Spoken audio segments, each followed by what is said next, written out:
sa yaman. Sa mundong hindi patas ang laban,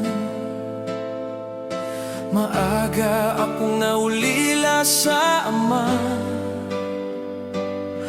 at ang ina ko'y unti-unting nanghihina. Sa murang edad, pasan ng problema, habang ang luha'y tinatago sa mata,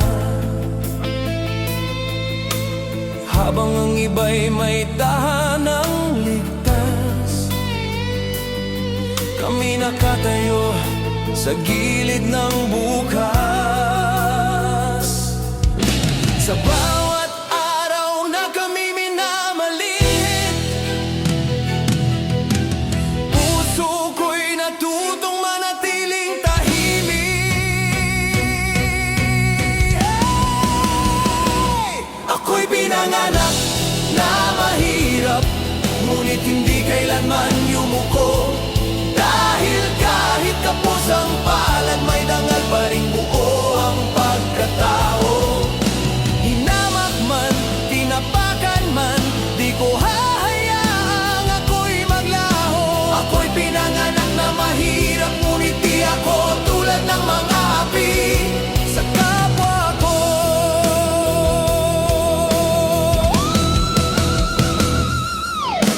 Kami tinawanan sa gitna ng daan, itinuring na basahan ng lipunan. Sa mata nila'y wala kaming halaga, ngunit sa puso ko'y may apoy ng pag-asa.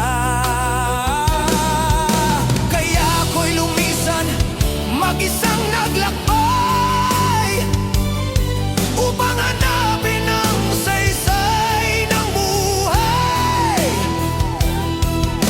Hindi para tumakas sa kahapon, kundi upang patunayan ang bukas ay mayroon.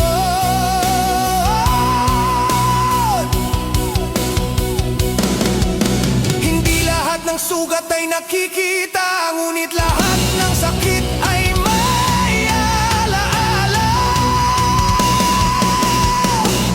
Ako'y pinanganak na mahirap, ngunit hindi kailanman yumuko, dahil kahit kapos ang palad, may dangal pa ring buo ang pagkatao. Hinamak man, tinapakan man, di ko hahayaang ako'y maglaho. Ako'y pinanganak na mahirap, ngunit di ako tulad ng mga api sa kapwa ko.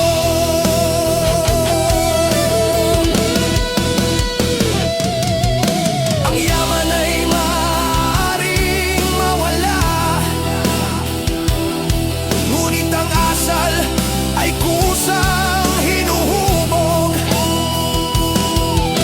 Hindi nasusukat ang pagkatao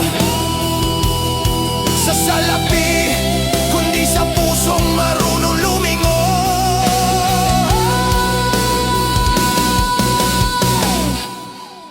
Paano tatawaging dakila kung kapwa mo iyong niyuyurakan? Mas mabigat ang dukhang may dangal, kaysa mayaman na walang puso't konsensya.